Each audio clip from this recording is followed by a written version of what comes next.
प्रणिपात भक्तगणों, हर रोज एक श्लोक में जुड़ने के लिए धन्यवाद। आज हम सुनेंगे अध्याय 2 श्लोक 11। श्री भगवानुवाच अशोचनन्वशोचत्वं प्रज्ञादांश्च भाष्ये गतासुनक्तासुंश्च नानुशोचन्ति पंडिता। हिंदी अनुवाद। परम भगवान ने कहा, तुम विद्वतापूर्ण वचन कहकर भी उनके लिए शोक कर रहे हो जो शोक के पात्र नहीं हैं। बुद्धिमान पुरुष न तो जीवित प्राणी के लिए शोक करते हैं और न ही मृत के लिए। विस्तार से स्पष्टीकरण।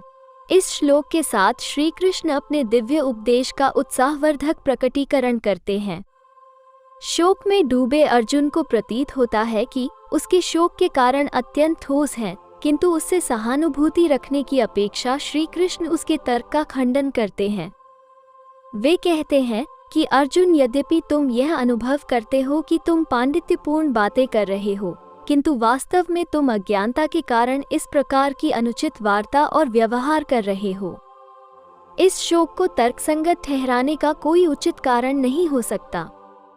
पंडित अर्थात जो बुद्धिमान है, वे न तो कभी किसी जीवित प्राणी के लिए और न ही मृत के लिए शोक करते हैं।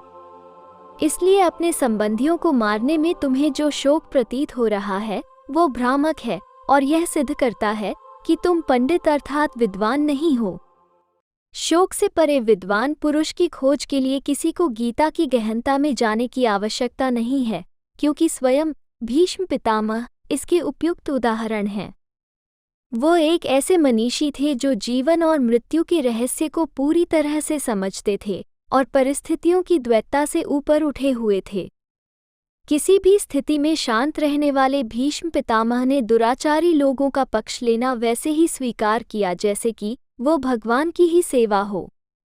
इस प्रकार उन्होंने ये प्रदर्शित किया कि जो भगवान के प्रति शरणागत हैं, वे परिणाम की चिंता किए बिना प्रत्येक परिस्थितियों में केवल अपने कर्तव्य का पालन करते हैं। ऐसे लोग कभी शोकग्रस्त नहीं होते, क्योंकि वे सब परिस्थितियों को भगवान की कृपा मानते हैं। हर रोज एक श्लोक में जुड़ने के लिए धन्यवाद। आपका दिन शुभ और मंगलमयी हो। हरे कृष्णा, हरे राम,